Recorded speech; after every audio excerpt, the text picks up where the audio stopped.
Olá, muito boa noite a todos. Estamos aqui 2 minutinhos antes do horário. Vamos ver se alguém entrou. Hoje teremos uma live aqui pelo Instagram da Orthomed Center, juntamente com o Dr. David. Olá, pessoal está chegando. Linda Marim. Hilda, desculpe. Deve ser da família do Dr. David porque tem Marim. Não é isso, Hilda? Boa noite. Muita satisfação estar aqui com vocês. Hoje a gente vai fazer uma live bastante interessante.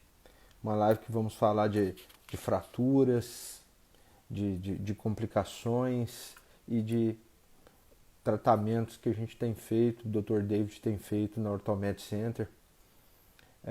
Gostaria que vocês me sinalizassem se estão ouvindo bem. Todo mundo?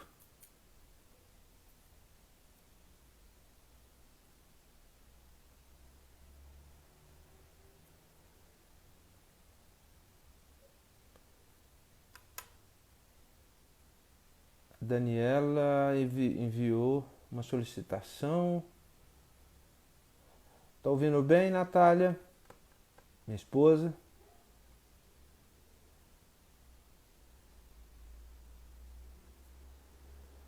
Teve um convite que eu não sei se foi do Dr. David. Estava escrito Daniela. Daniela, se o Dr. David está o Igor, nosso grande amigo ortopedista Dr. Igor, especialista em joelho.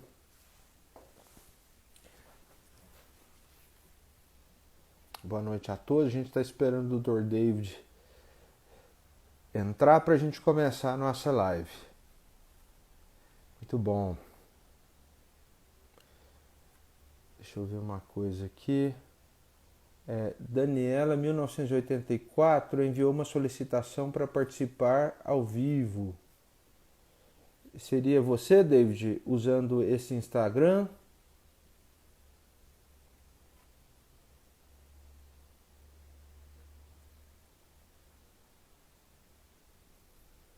Ok, vamos aguardar uns minutinhos. Bom, o grupo de trauma ortopédico da Orthomed Center foi enriquecido pela presença do Dr. David já há alguns anos, né? Dr. David que fez a sua residência de 4º ano em ortopedia nessa área de tratamento de fraturas e correções de deformidades ósseas usando os aparelhos de fixação externa, sobretudo o aparelho de Ilizarov. Então esse aparelho ele é muito versátil, ele foi idealizado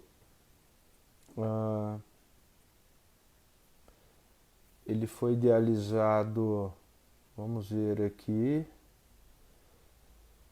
temos algumas solicitações para participar com a gente. Deixa eu... Daniela, 1984.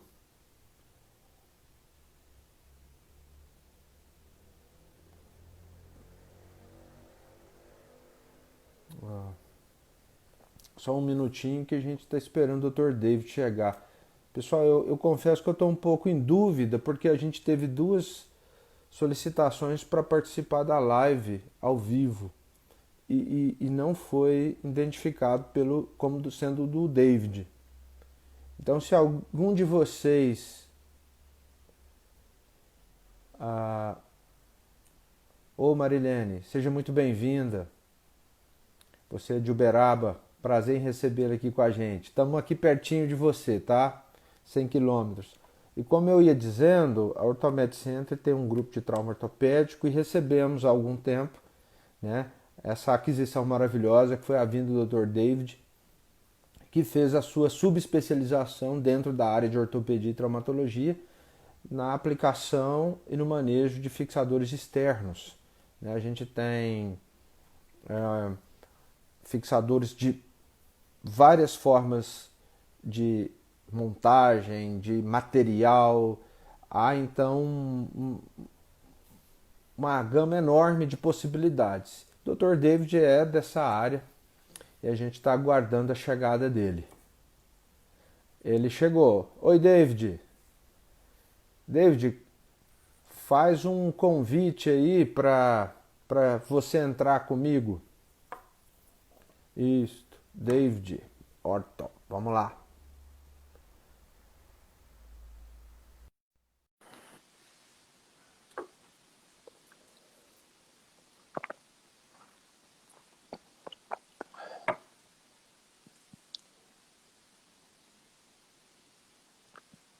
Mandei para você, David. Você deve receber aí. Isto. Muito bom.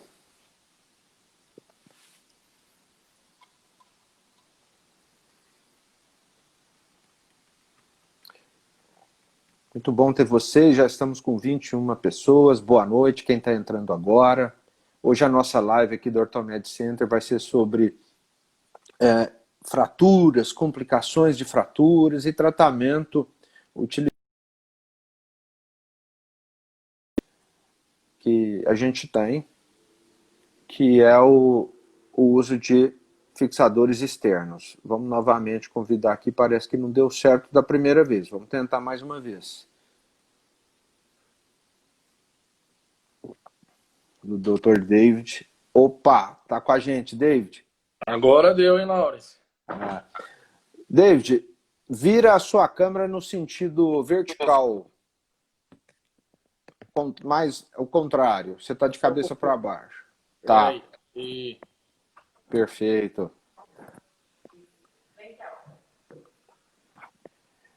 Pronto, Laurence. Melhorou? Ótimo, tá ótimo. Estou te vendo muito bem e estou te ouvindo muito bem também. Você me ouve bem? Bem, tudo tranquilo. Tá. Tava aqui falando, David, que a gente ficamos muito felizes de ter você no grupo. Você entrou no Orthomed Center, acho que ao redor aí de 2, 3 anos. Por aí. Vai Por fazer aí. 3 anos. Uhum. Vai fazer 3 anos, né? E que você traz para a gente essa expertise em uso de fixadores externos, sobretudo esse aparelho super versátil que é o aparelho de Elizarov.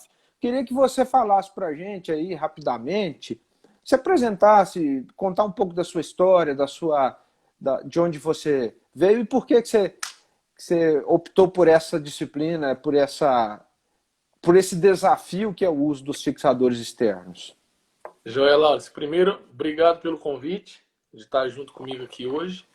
Tenho certeza que todo mundo aqui conhece o Laurence, mas para quem não conhece, é um profissional excelente, com muita experiência nessa área que a gente vai falar hoje, falando de toda a traumatologia, medicina da dor. Então, obrigado, viu, Laurence? Meu nome é David. Eu me formei, eu fiz a faculdade de medicina e de ortopedia em Sorocaba, na PUC São Paulo, e me especializei em reconstrução óssea, alongamento ósseo, na Unifesp em São Paulo. Essa área eu escolhi justamente pela, vamos dizer assim, a dificuldade, a motivação dos casos, porque normalmente a gente pega casos com uma complexidade um pouquinho mais elevada, que pelo menos para mim sempre me estimulou a querer resolver esses casos um pouco mais complicados, casos que fogem da rotina, do dia a dia. Então foi uma coisa que sempre me gostou, sempre gostei de resolver. E o Rafael, dono do hospital, me falou que não tinha ninguém aqui na região com essa especialidade, né, que tivesse feito isso de formação. Me fez o convite, eu aceitei vir para cá e estou muito feliz aqui. Coisa boa. David, essa disciplina de reconstrução óssea mudou muito a realidade daqueles casos graves que, há um tempo atrás, eram solucionados com amputação, né? Você teria para a gente, assim, mais ou menos, uma estimativa do quantos membros são salvos pelas técnicas que... O quão diminuiu a taxa de amputação com o método? Dá para estimar isso? Eu acho que assim, esse dado em números é difícil, é complicado, Laura, assim, mas com certeza teve uma redução muito grande, tá? Com certeza muito grande. Casos que, como você falou, o Elizarov, o médico russo que desenvolveu esse aparelho, ele desenvolveu em torno ali da Segunda Guerra Mundial. Então, um período de guerra, um período que tinha muitos acidentes, muitas amputações, foi criado, chegou no Brasil em torno da década de 90, e daí para cá, com certeza, começou a salvar muitos membros. As complicações das fraturas, e sem contar que da década de 90, 2000, né, para frente, começou a ter uma tendência por se operar muito mais os casos. Então, consequentemente, o nível de complicação desses casos operados também aumentou, né, a proporção, a quantidade dos casos. Então, essa técnica, esse dispositivo que a gente tem, né, essa carta na manga, vamos dizer assim, ela foi cada vez mais utilizada. Beleza. Só para situar o pessoal, porque talvez as pessoas que estão aí não são da área e não compreendem. A gente tem para fixar um osso, para estabilizar uma fratura, corrigir uma deformidade num osso, a gente tem dois métodos cirúrgicos de uma forma bem geral. Um método é aquele que a gente coloca placas, parafusos e hastes por dentro do osso, que não aparece. E os fixadores externos são aqueles dispositivos, né, David, que estão por fora do osso em várias formas de montagem. O Elisarve é uma delas, né? E uma extremamente versátil. A gente pode fazer Elisarve de várias maneiras. Tem uma pergunta aqui que a gente recebeu. A gente tem algumas perguntas e uma é a seguinte, David. O alongamento ósseo pode ser realizado em qualquer pessoa e quais são os critérios para se fazer um alongamento ósseo?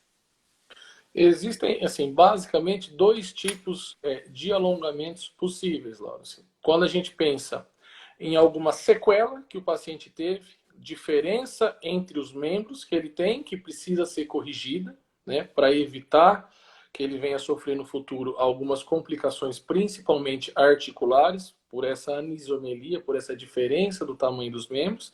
E existe um alongamento que está muito crescente, principalmente no Brasil agora, que é um alongamento estético. Pessoas de baixa estatura que desejam ter uma estatura um pouquinho maior e querem fazer o alongamento, tá? Sim, perguntar quais pessoas, qualquer pessoa pode fazer?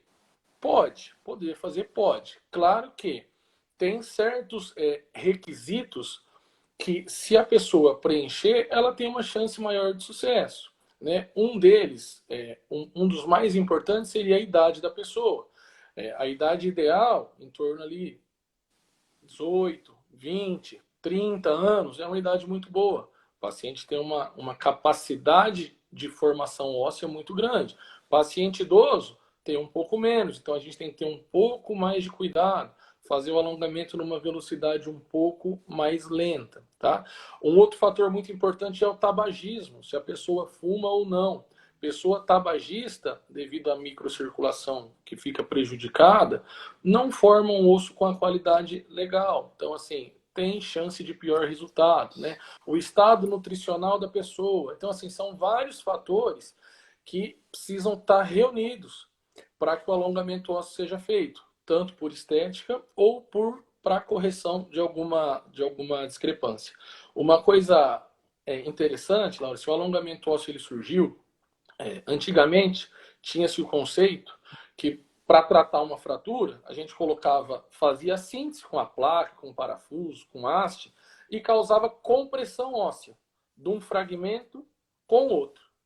O Elisarve, a grande sacada dele, o que ele descobriu foi que quando você realizava a distração óssea, ou seja, quando você afastava um fragmento ósseo do outro, numa certa velocidade, que não fosse nem tão devagar, para não deixar esses fragmentos consolidarem, e nem tão rápida, para que desse tempo de ter uma vascularização adequada no local e uma formação óssea, esse osso iria crescendo. Daí surgiu o alongamento ósseo, essa possibilidade de alongamento. E isso é feito assim, são diversos aparelhos, né? Até teve uma pergunta também disso. Mas como é obrigado a usar o fixador externo? É uma dúvida muito comum, né? Eu preciso? Assim, a princípio, no começo, sim, né? As técnicas elas vão se desenvolvendo. Então, a princípio, fixadores externos ou lineares, que são aqueles mais retos na perna, um pouquinho mais confortáveis, né? Ou circulares, que é o caso do Ilisardi, associado ou não com uma haste intramedular. Agora, o mais moderno de todos os pontos de vista, é não usar o fixador. É uma haste intramedular, como se fosse uma haste de tíbia, só que ela é expansível.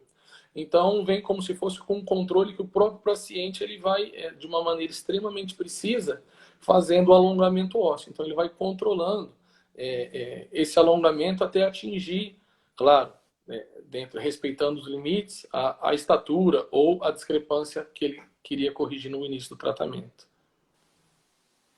Uma causa comum, né, de uso de Ilisardi ou métodos de alongamento com fixadores é porque a gente vive numa região de uma casuística enorme de acidentes de trânsito, principalmente acidentes de motocicleta e que envolvem fraturas nos membros inferiores. E, às vezes, uma das complicações dessas fraturas na tíbia, na perna ou na coxa, no fêmur, é o encurtamento. E aí a gente precisa alongar justamente para não deixar essa discrepância que você cita aí.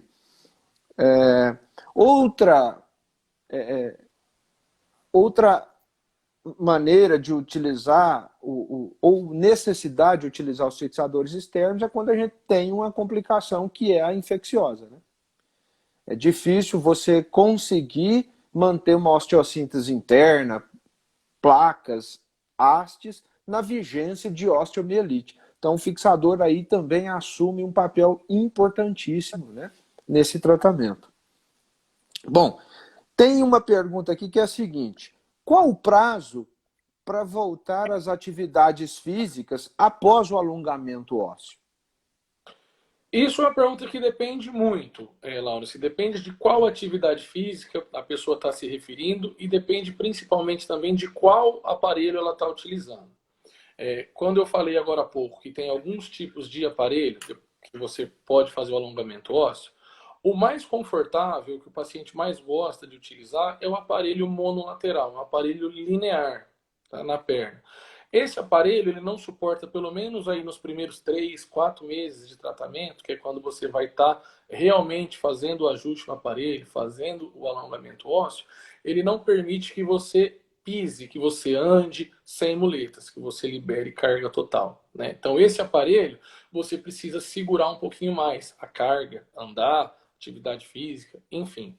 O aparelho circular, o Ilisardi propriamente dito, ele já suporta uma carga desde o início do tratamento. Na verdade, assim, é ideal que se tenha essa carga. Quanto mais carga, quanto mais de pé, quanto mais a pessoa andar, mais estímulo vai chegar para aquela região do osso para entender que ele está sendo solicitado, maior a circulação ali, mais rápida a formação óssea. Então, a carga precoce, o paciente deambular, é fundamental para o tratamento, tá? Tenho vídeos de paciente com Ilisardi fazendo academia, leg press, dançando, andando de moto. Então, assim, isso é muito relativo. Vai depender também da dor que cada um sente, porque a dor é uma coisa muito relativa, né? O alongamento em si, ele é indolor, mas a pessoa sente o incômodo do aparelho, né? Da presença do fixador na perna.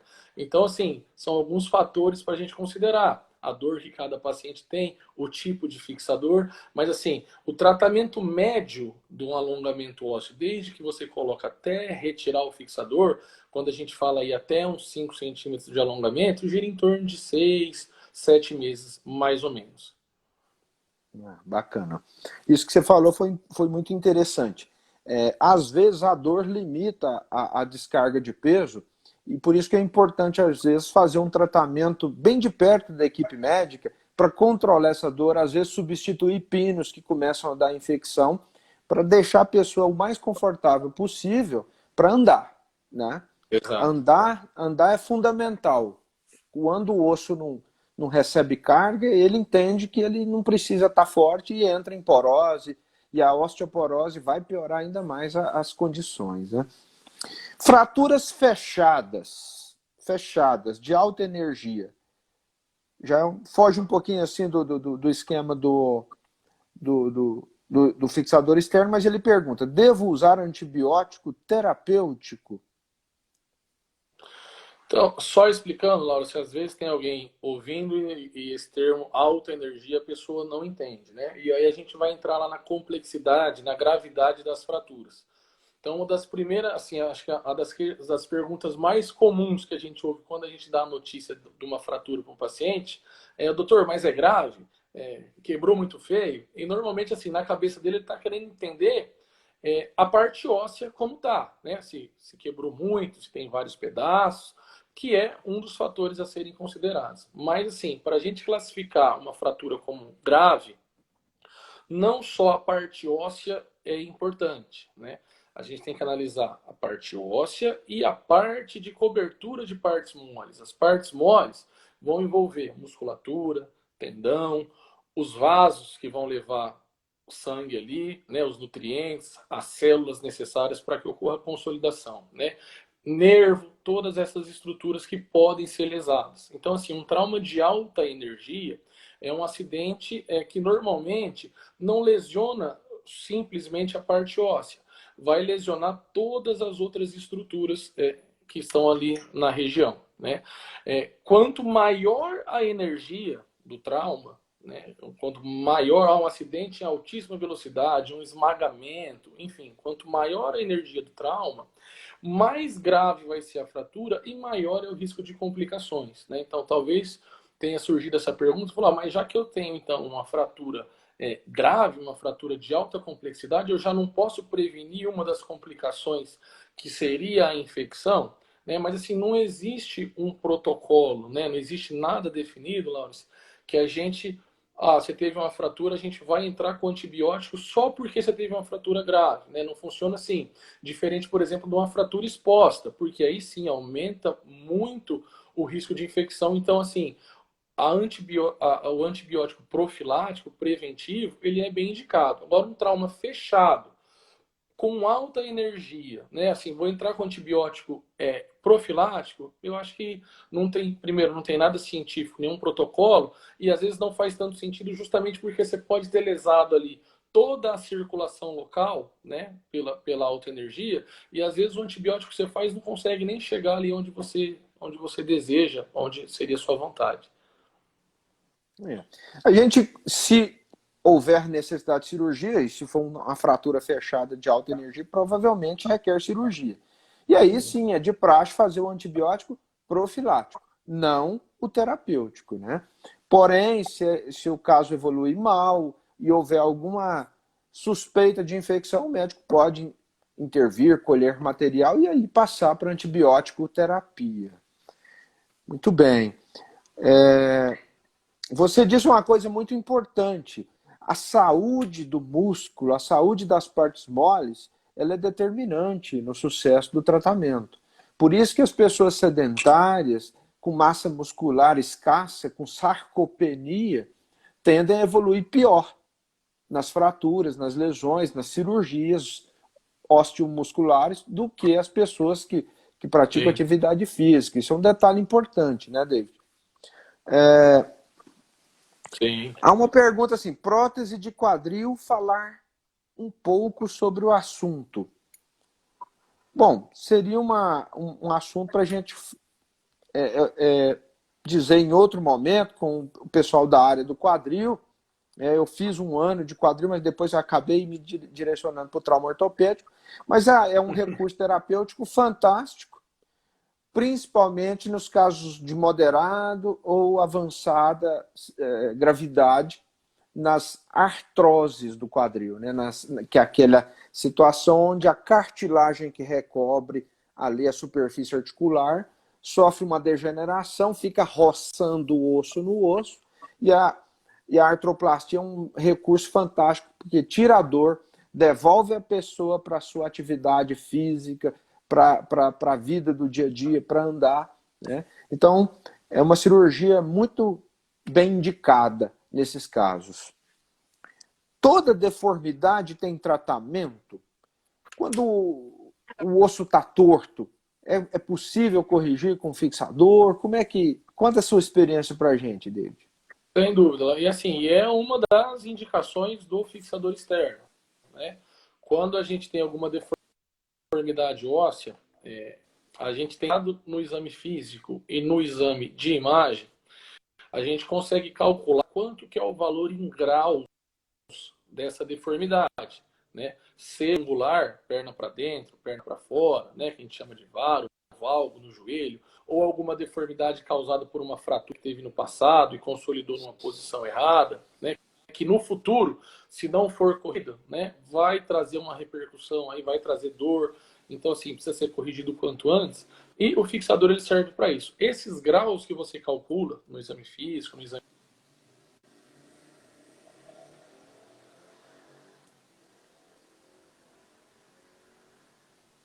a gente vai optar, né? Quando essa angulação ela gira ali em torno para baixo, até 15, 20 graus,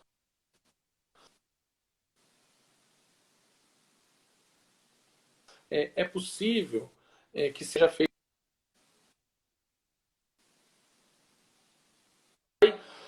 bem dizer com a perna corrigida alinhada. Quando essa deformidade é muito grande, ela é maior do que 15, 20 graus, essa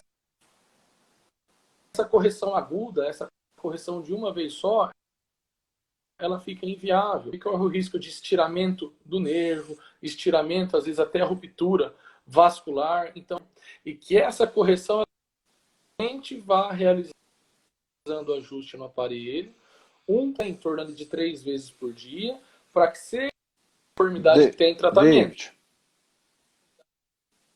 Né? Deformidade óssea. David.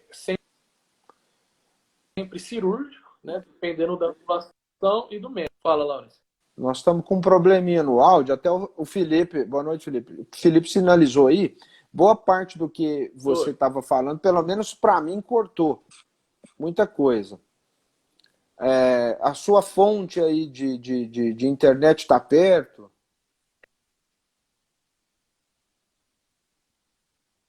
Tá cortando. Voltou o som agora? Tá bem lento.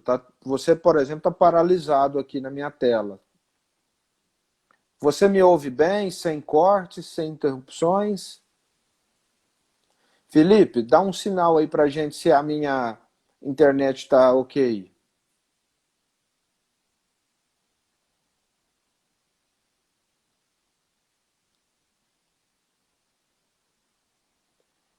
Não estou te ouvindo, David. Deve estar no mudo. Não estou te ouvindo.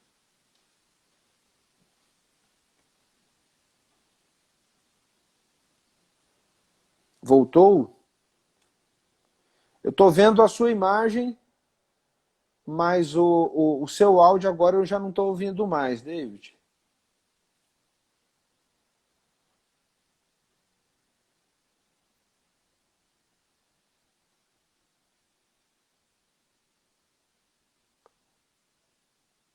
Veja se alguma coisa, o seu áudio, você desativou o áudio. Eu não consigo te ouvir.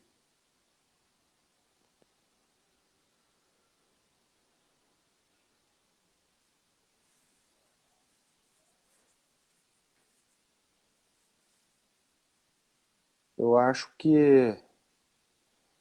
Vamos fazer o seguinte, você sai e entra de novo para a gente ver se corrige, pode ser?